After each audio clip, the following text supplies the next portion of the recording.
ഒഴിച്ചു വെച്ചേക്ക തെണ്ടി. രാവിലെ തന്നെ ഇറങ്ങിയോ? നീ ഫോൺ സ്വിച്ച് ഓഫ് ചെയ്തിട്ട് അളയെ കയറി പെയിന്റ് അടിക്ക് വന്നോ? നിന്നെയൊക്കെ പേടിച്ചിട്ടാ. കണ്ടുപോയ ബോധം കടന്നവരെ കുടിയല്ലേ, ലിവർ വീർത്ത് പ്രസവിക്കാറായി. Very nice. എടാ നിനക്ക് ഈ മനുഷ്യന് മനസ്സിലാകാത്ത വരയൊക്കെ നിർത്തിട്ട് വല്ല കൊള്ളാവുന്ന പെൺപിള്ളേരുടെ പടമൊക്കെ വരയ്ക്കടാ. ഒരുത്തന് വളപ്പും ഒരുത്തന് വരപ്പും. ഒരു സർപ്രൈസ് ഉണ്ട്, പപ്പു വരുന്നുണ്ട്.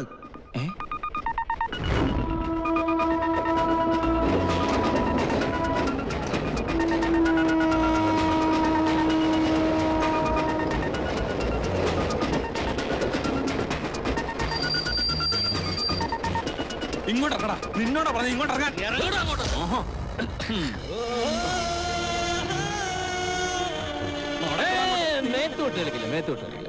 എടാ ഇവൻ ശിക്ഷ കഴിഞ്ഞ് ഇറങ്ങിയല്ലേ, പിന്നെന്താ പോലീസ്?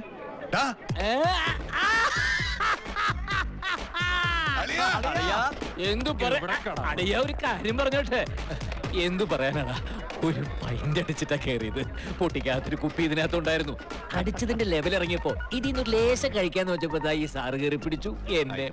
12 വർഷം കഴിഞ്ഞിട്ട് ജയിലിൽ നിന്ന് ഇറങ്ങുന്നവന് ഈ ഒരു പ്രിവിലേജ് പോലും ഇല്ലടാ. പ്രിവിലേജ് ഒക്കെ ഞാൻ ശരിയാക്കി തരാം. എന്റെ അളിയനാ 12 വർഷം ജയിലിൽ കിടന്നൊരു ആക്രമണം. എന്തൊരു അക്രമണ നീ കാണിച്ചത്? ഒരു പെക്കിന് 1000 റുപ്യോ. ഇതറിഞ്ഞിട്ട് നീ ഞാൻ വല്ല റോയൽ സല്യൂട്ട് മേടിച്ച് കുടിച്ചാലോടാ. എന്ത് ചെയ്യാനാ സാറേ, ചോദിച്ചപ്പോ മെക്കിട്ട് കയറിയതുകൊണ്ടാ. താൻ പാടും.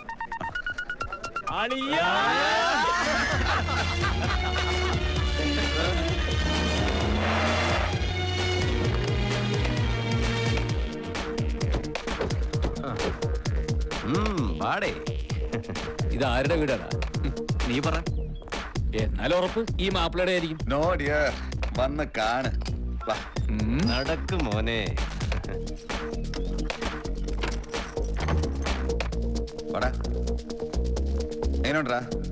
സംഗതി കൊള്ളാം. ഡാടാ സത്യം പറയടാ, നിന്റെയൊക്കെ പെമ്പിള്ളമാരറിയാതെ കുത്തിമറിയാൻ വേണ്ടി എടുത്തിട്ട് വീടല്ലേ ഇത്? അതൊന്നും അല്ല അളിയാ, ഇത് നിന്റെ വീടാ, നിന്റെ സ്വന്തം വീട്.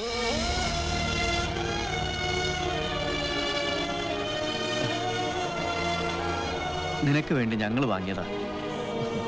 പശ്ചാത്താപമോ പ്രായശ്ചിത്തമോ ഒന്നുമല്ല. അങ്ങനെ നീ എടുക്കണ്ട, ഞങ്ങളുടെ ഒരു സന്തോഷം.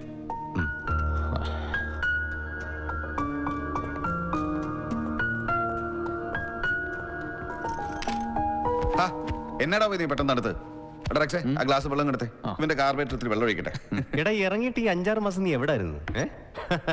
ഞാൻ ഇവന്മാരോട് പറഞ്ഞു നീ ഏതെങ്കിലും ചിന്ന വീട് സെറ്റപ്പ് ഒക്കെ ആയിട്ട് ഹാപ്പി ആയിട്ട് കൂടി കാണുമെന്ന്. നിന്നെ ആഘോഷമായിട്ട് സ്വീകരിക്കാൻ അടിച്ച് വെളിവില്ലാതെ സെൻട്രൽ ജയിലിന്റെ മുമ്പിൽ വന്നത് ഞങ്ങള്. അപ്പൊ നീ രാവിലെ ഇറങ്ങി മുങ്ങി. പിന്നെ നിന്നെ തെരഞ്ഞ് അവിടുത്തെ സകലമാന ബാറിലും കേറി ഇറങ്ങി ഞങ്ങളുടെ ബോധം പോയി. സത്യം. ഒരു ഫോട്ടോയും വെച്ച് പത്രത്തിൽ കൊടുത്താലോ എന്ന് ആലോചിച്ചോണ്ടിരിക്കുമ്പോഴാ നിന്റെ ഈ വരവ്. ഇങ്ങോട്ടേക്ക് വരണം എന്നേ ഞാൻ ആഗ്രഹിച്ചതല്ല. ഇങ്ങോട്ടേക്ക് അല്ലാതെ പിന്നെ ഏത് കോത്താഴത്തിലേക്ക് പോകാനാടാ നീ? അപ്പൊ ഒന്ന് മുട്ടിച്ചേ. അപ്പൊ കർത്താവേ മിന്നിച്ചേക്കണേ.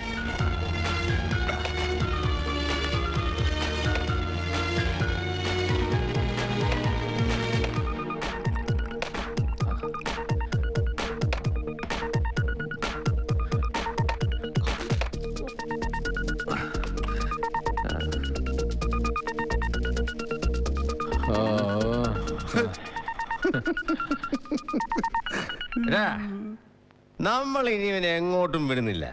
നമ്മൾ തീരുമാനിക്കും ഇനി എന്ത് ചെയ്യണമെന്ന്. എന്റെ മുത്തേ പറയടാ, നിനക്ക് എന്താ വേണ്ടത്?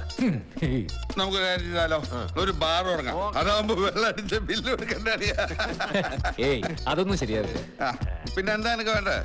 നീ എന്ത് വേണേ പറഞ്ഞോ, ഞങ്ങളുടെ കൂടെ. അതെ. പറയട്ടെ? ചുമ്മാ പറയുന്നേ. പറയും.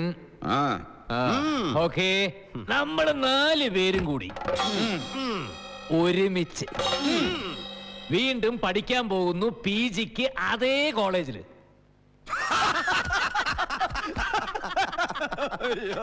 പടച്ചോനെ 12 വർഷം കള്ളടിക്കായിരുന്ന ഇങ്ങനെ കപ്പാസിറ്റി പോവോ? എടാ, നിന്റെ ഇനിയുള്ള ജീവിതം പ്ലാൻ ചെയ്യാനാ പറഞ്ഞത്. അല്ലാതെ കള്ളും പുറത്ത് തമാശയല്ല. തമാശയല്ല.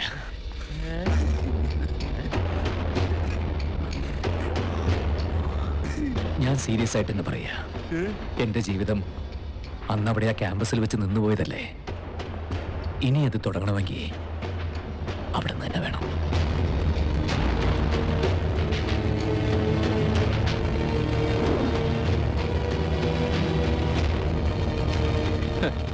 പഠിച്ച് സർട്ടിഫിക്കറ്റ് നേടാനൊന്നുമില്ല. കുറച്ചുനാൾ വെറുതെ എന്നെ തന്നെ ഒന്ന് വിശ്വസിപ്പിക്കാൻ. ഒന്നും നഷ്ടപ്പെട്ടിട്ടില്ലെന്ന്. എടാ, ഇപ്പൊ ഈ ഒരു പ്രായത്തില് അതൊന്നും ശരിയാവില്ല. പ്രായത്തിന്റെ കാര്യമൊക്കെ നീ വിട്, അതൊക്കെ ഞാൻ നോക്കിക്കോളാം. ഇപ്പൊ ഒരു തീരുമാനം പറയണ്ട. എനിക്കിപ്പോ വേണ്ടത് വീടോ സൗകര്യങ്ങളൊന്നുമല്ല. ആലോചിച്ചാൽ നിങ്ങൾക്ക് മനസ്സിലാവും. നിങ്ങൾക്കറിയോ, കട പൂട്ടി കാറി കേറുമ്പോ തുടങ്ങും പാത്തുമേടെ മേട്. ഞാനോരോ പെമ്പിള്ളാർ പറഞ്ഞ ഡയലോഗ് എടുത്തിട്ട് കച്ചവടം ഇല്ലടേ. അതൊക്കെ പോട്ടെ. ഇതിപ്പോ കടയും കുടുംബമൊക്കെ കുളവാക്കിയിട്ട് കോളേജിൽ പോവാന്ന് പറഞ്ഞ എടാ, പപ്പു നമ്മുടെ മാത്രം പ്രശ്നമാ, അവരുടെ അല്ലല്ലോ. നിന്റെ എൽസമ്മ സമ്മതിക്കുമെന്ന് നിനക്ക് തോന്നുന്നുണ്ടോ? ഓ, എൽസമ്മോടേക്ക് എനിക്ക് പോല. പിന്നെ എല്ലാ ദിവസം കാലത്ത് കുളിച്ചൊരുങ്ങി പോണല്ലോ എന്ന് ആലോചിക്കുമ്പോഴാ. വല്ല ഈവനിങ് ക്ലാസ് ആണെങ്കിൽ 2 അടിച്ച് കയറി ഇരിക്കായിരുന്നു. അവൻ അത്രയ്ക്ക് നിർബന്ധമാണ്. പിന്നെ എന്നാ ചെയ്യാനാ? എന്ത് ചെയ്യാൻ? അവനെ പറഞ്ഞ് മനസ്സിലാക്കണം ഇത് നടപ്പില്ലാന്ന്. എടാ, അവന് നാട്ടുകാരും വീട്ടുകാരും നോക്കേണ്ട ആവശ്യമില്ല. നമുക്ക് അങ്ങനെയാണോ? ഇപ്പൊ മാത്രമല്ലല്ലോ, അന്നും നമുക്ക് പേടിക്കാൻ കാരണങ്ങളുണ്ടായിരുന്നു. നിനക്ക് പ്രേമിച്ച പെണ്ണ് ആത്മഹത്യ ചെയ്യുമെന്നുള്ള പേടി, ഇവന് മാളിയേക്കൽ മാത്യു ഇടിക്കളുടെ മാനം, എനിക്ക് എൻ്റെ പെങ്ങൾ ഒറ്റയ്ക്കാവുമെന്നുള്ള പേടി. ഇതൊന്നും അവനില്ലാത്തതുകൊണ്ട് അവൻ പോയി. 1ഉം 2ഉം കൊല്ലമല്ല, ജീവപര്യന്തം. ഇത് കേട്ടാത്തൊന്നും നമ്മളാരാണോ അതൊന്നും ചെയ്തതെന്ന്? ചെയ്ത ആരായാലും ശരി, ആ സാഹചര്യത്തിൽ അകത്തുകൊണ്ട് നമ്മളാ, അവനല്ല. അതെ, ഒരു കാര്യം ഞാൻ പറയാം. നിങ്ങൾ ആര് വന്നില്ലേലും ഞാൻ പോവാൻ്റെ കൂടെ. നീയോ? ഞാനും. നിക്കടാ, പിന്നൊരു കാര്യം. പാത്തുമ്മ എനിക്ക് വല്ല പാഷാണം കലക്കി തന്ന് കൊന്ന എന്റെ മയ്യത്തിൽ കോളേജിന്റെ പേരിൽ റീത്ത് വെച്ചേക്കണേ. ഒന്ന് പോടാവേ. ഒരു വട്ടം കൂടി എന്നോർമകൾ നെയ്യുന്ന തിരുമുറ്റത്തെത്തുവാൻ മോഹം. തിരുമുറ്റത്തൊരു കോണിൽ ഒരു കുപ്പീറം മരിച്ചൊരു വാള് വെക്കുവാൻ മോഹം. ഒരുപാട് മക്കളെ, കോളേജിൽ പഠിക്കണ പണിപ്പാളി വാ തുറന്ന മുടക്ക് വർത്താനേ പറയൂ. ശനിയൻ എന്താടാ? എടാ, അഡ്മിഷൻ കിട്ടില്ല. ഇപ്പോഴത്തെ പ്രിൻസിപ്പൾ ആരാന്നറിയോ? നമ്മുടെ പഴയ അലാവുദ്ദീൻ റാവുത്തറ. കഴിഞ്ഞതൊക്കെ മറക്കും തോന്നുന്നുണ്ടോ? ഇതിനിടയിൽ എന്റെ കോണ്ടാക്ട് സർട്ടിഫിക്കറ്റ് ജീവപര്യന്തം അല്ലേ? ചുമ്മാ. എടാ, ഈ റാവുത്തർ മറ്റേ വീക്ക്നെസിന്റെ ആളല്ലേ? ഓർമ്മയുണ്ടോ? അതൊക്കെ അന്ന് ചെറുപ്പത്തില്, ഇപ്പൊ വയസ്സായില്ലേ? എടാ, ഈ വീക്ക്നെസ്സിനൊക്കെ എന്ത് പ്രായം ഇല്ലേ? Excuse me. Yes. Thank you. Bye. ഈ തെണ്ടി എവിടെ പോയി കിടക്കുക? അയാൾ ഇപ്പൊ ഇറങ്ങും. എത്തിയോ? ഓക്കെ മോനെ, അവൻ എത്തി വിത്ത് പീസ്. കേട്ടോ, വാ. അയ്യേ, വാ. നാണം കൊണ്ടങ്ങ് നിക്കാൻ വയ്യ. അപ്പൊ എല്ലാം പറഞ്ഞോളൂ, കൊളമാക്കരുത് കേട്ടോ. ഹായ് മഞ്ജു, സിന്ധു ഉണ്ടല്ലോ. പേടിക്കണ്ട, അവൾ ഏറ്റു.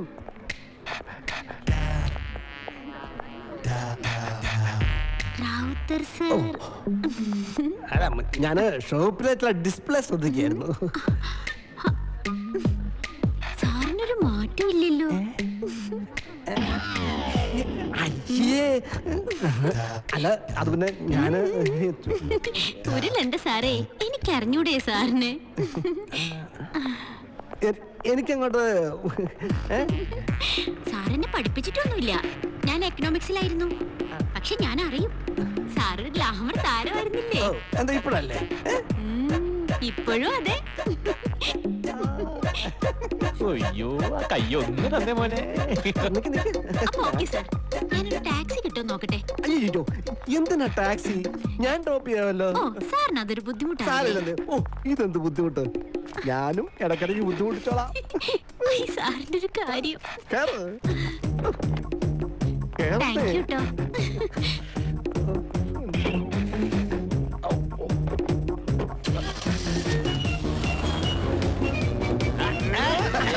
അടിയ ചെലവിതാ പോലെ അവൾക്കൊരു മോതിരിട്ട് കൊടുക്കും. എന്നക്കടാ സാർ എന്നക്കടാ ഞാനൊന്ന് നിന്റെയൊക്കെ സാറായി പോയി. അല്ലെങ്കിൽ എന്റെ സ്വഭാവത്തിനുണ്ടല്ലോ നിന്റെയൊക്കെ നട്ടലിനെ ചവിട്ടി പിടിച്ചാണ്. അത്രയ്ക്ക് തന്തയില്ലായ്മയല്ലടാ നീയൊക്കെ ക്യാമ്പസ് കാട്ടിക്കൂട്ടിയത്. എന്നിട്ടിപ്പോ 10-12 കൊല്ലം കഴിഞ്ഞ് വന്ന് നിൽക്കുന്നു. PGക്ക് അഡ്മിഷൻ വേണം.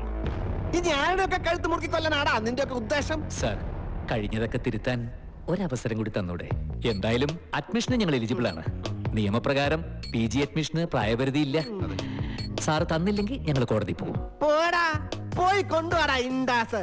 നിന്നെയൊക്കെ അഡ്മിറ്റ് ചെയ്യേണ്ടി വന്ന അന്ന് ഞാൻ ഈ ജോലി രാജിവെക്കും. ഞങ്ങൾ കോടതി പോകുന്നില്ല. സാറ് ജോലി രാജിവെക്കില്ല. പക്ഷെ ഞങ്ങൾ അഡ്മിഷൻ വാങ്ങിയിരിക്കും. എന്തോ സാർ ഇതൊന്ന് കണ്ടേ.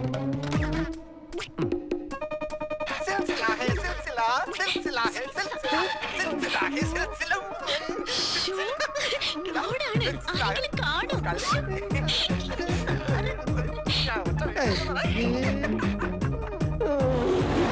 സുന്ദരി ഏട്ടാ, താങ്ക് യു. മൊബൈൽ നമ്പർ എനിക്ക് തരാൻ പറഞ്ഞു.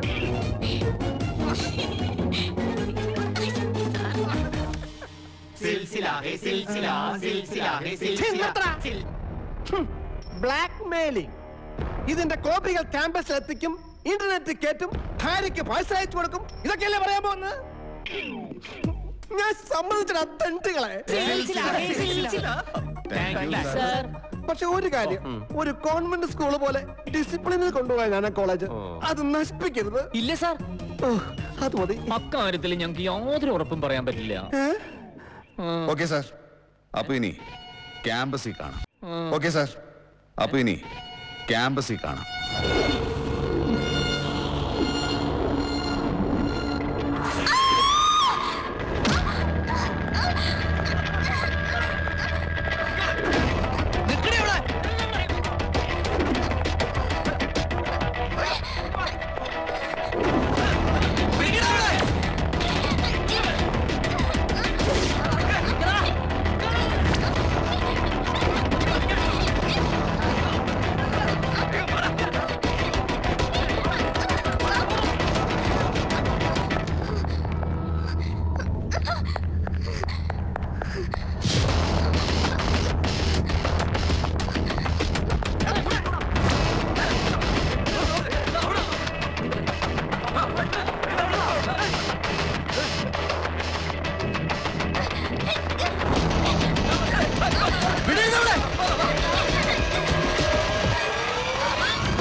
ദുഷ്ടേ, 8000 രൂപയുടെ പുതിയ ചുടിദാറാ.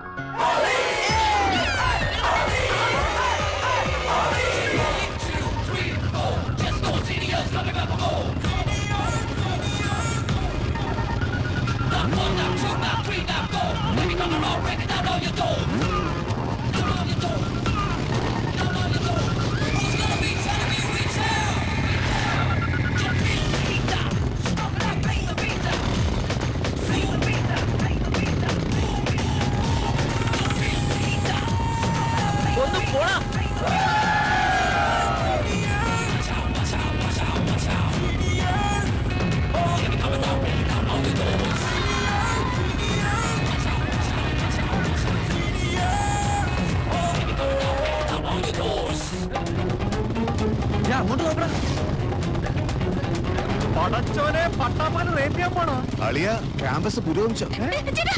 ഒന്ന് രക്ഷിക്കൂ പ്ലീസ്. അയ്യോ ഇങ്ങോട്ട് കയറിക്കോളൂ പ്ലീസ്, ഞാൻ രക്ഷിക്കാം. അത് സിംഗിൾ സീറ്റ് അല്ലേ അളിയ? അത് ഞാൻ അഡ്ജസ്റ്റ് ചെയ്തോളാം.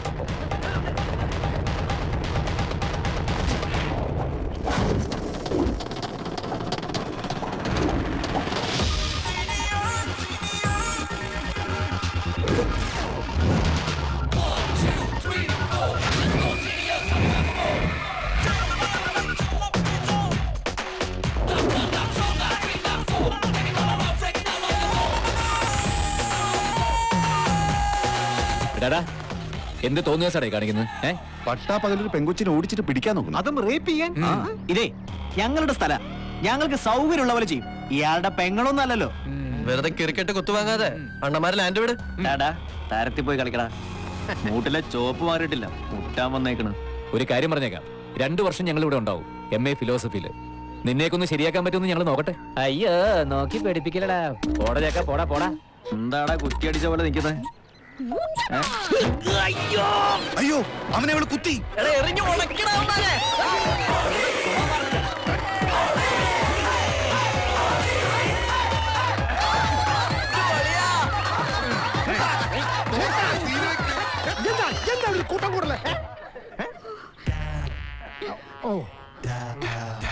ഞങ്ങളൊന്ന് ഹോളി ആഘോഷിച്ചതാ സർ. ഹോളിയോ? ഹോളി മാർച്ചല്ലേ? അതെ സർ.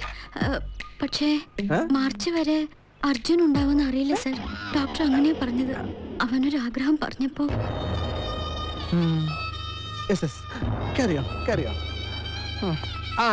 പിന്നെ ഉമ്മാരുടെ കൂടെ കൂടാനോ ഉമ്മാരെ കണ്ട് പഠിക്കാനോ ശ്രമിക്കരുത്. ജന്മം തൊലഞ്ഞു പോവും.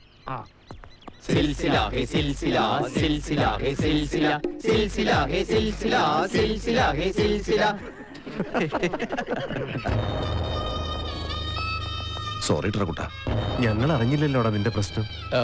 ഇന്ന് ഹോളി, നാളെ പൊങ്കൽ, പിന്നെ കൂടുതൽ പെരുന്നാൾ. എന്താ മോന്റെ അസുഖം? മൂലക്കുരു. പണി പാളി.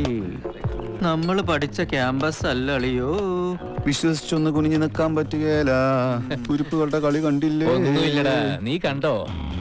അവനെയൊക്കെ നമ്മൾ നല്ല പട്ട് കോടാൻ ഉടുപ്പിക്കും. അവളെ ശവം. എസ്തെറ്റിക് സെൻസ്, സൗന്ദര്യബോധം, അത് വ്യക്തിനിഷ്ഠമാണെങ്കിലും ഒരാളുടെ സ്വകാര്യതയിൽ മാത്രം ഒതുങ്ങുന്നില്ല എന്നാണ് ഇമ്മാനുവൽ കാന്റ് പറയുന്നത്. ഇതിനെ നമുക്ക് പല രീതിയിൽ വ്യാഖ്യാനിക്കാം. സൗന്ദര്യം ഒരു ബാഹ്യ വസ്തുവല്ല. ഒന്നുകൂടി വ്യക്തമാക്കിയാൽ, ഒരാൾ അനുഭവിക്കുന്നു എന്ന നിലയിൽ ആ അനുഭൂതി അയാളുടേതാണ്. എന്നാൽ അയാൾക്കുണ്ടാകുന്ന സൗന്ദര്യാനുഭൂതി അതേ രീതിയിൽ മറ്റുള്ളവർക്കും അനുഭവിക്കാനാവും. അങ്ങനെ സൗന്ദര്യാസ്വാദനം ഒരേ സമയം പേഴ്സണലൈസ്ഡും ജനറലൈസ്ഡും ആകുന്നു.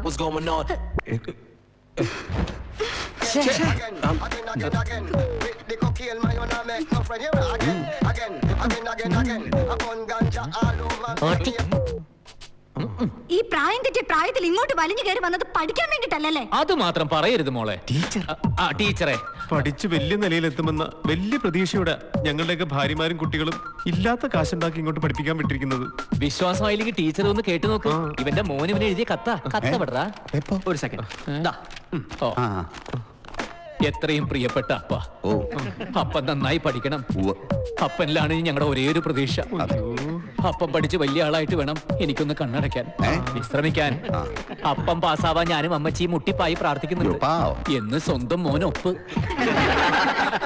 വെറുതെ ന്യൂസൻസ് ഉണ്ടാക്കാനാണെങ്കിൽ വേറെ സ്ഥലം നോക്കണം. നിങ്ങളെ പോലല്ല, മറ്റു കുട്ടികൾ ഇവിടെ പഠിക്കാനാ വരുന്നത്. നാലക്ഷരം പഠിക്കേണ്ട നേരത്തെ അവൻ ടീച്ചർ ക്ലാസ് എടുത്തോളൂ. In his famous work, Critic of Practical Reason, Immanuel Kant discusses about the behavior of എന്നാടാ പോയി? ഞാൻ പോവാ, എനിക്കൊന്ന് പോയിക്കണം.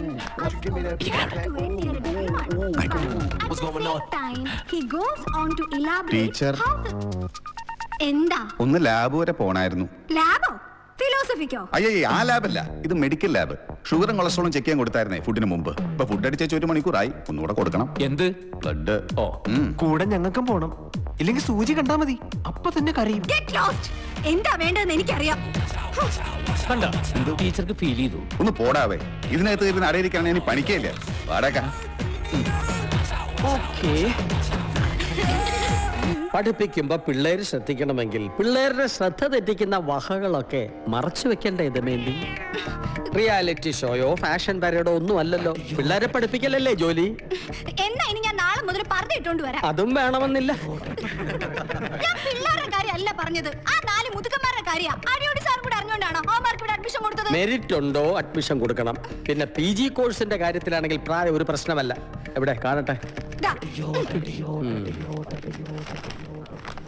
Rasheed Munna, Rex Emmanuel, Philip പിടിക്കുള, പത്മനാഭൻ, പപ്പു പപ്പു.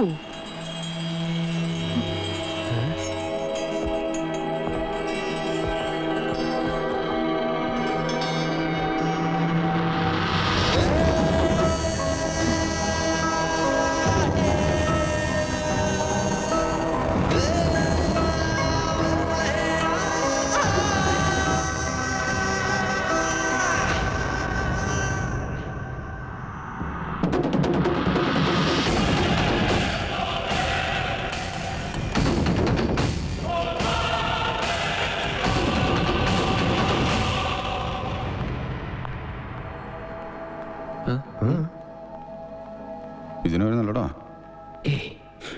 കണ്ടില്ലേ, ഒപ്പം പഠിച്ചവരൊക്കെ ഇപ്പൊ അധ്യാപകരാ. എന്തിന്റെ സൂക്കേടാടാ നിനക്കൊക്കെ? ഇതൊക്കെ ഏതാനോന്നറിയാ ദമയന്തിക്ക്? ഇവിടുത്തെ പുഴേ വലിയ പുള്ളികളാ. സാറും പേരിപ്പോഴും അടിയോട് അടിയുന്ന തന്നെയല്ലേ? ഡാ, ഡാ, ഡാ. ആയിക്കോട്ടെ ആയിക്കോട്ടെ. നിന്റെ ജീവപര്യന്തമൊക്കെ കഴിഞ്ഞോ? ഓ ഉവ്വ സാർ. പേടിക്കണ്ട, ബലാത്സംഗമൊന്നുമല്ല, ഒരു ചെറിയ കൊലപാതകം. സാർ ഞങ്ങൾ ഇനി ക്ലാസ്സിൽ ഒരലമ്പനുമില്ല. ആദ്യ ദിവസമല്ലേ സാർ, ക്ലാസ് എങ്ങനെയാന്നൊക്കെ ഒന്നറിഞ്ഞിരിക്കണ്ടേ, അതിനുവേണ്ടി കരുതാ. അതിപ്പോ അറിഞ്ഞല്ലോ. ഇനി മേലാൽ ആ ഭാഗത്തേക്ക് പോകരുത്. ഒരിക്കലും ഇല്ല സാർ. എന്നാ പിന്നെ ഞങ്ങൾ അങ്ങോട്ട് ഞങ്ങളങ്ങോട്ട് ഞങ്ങൾ രണ്ടുപേരും പോടോ.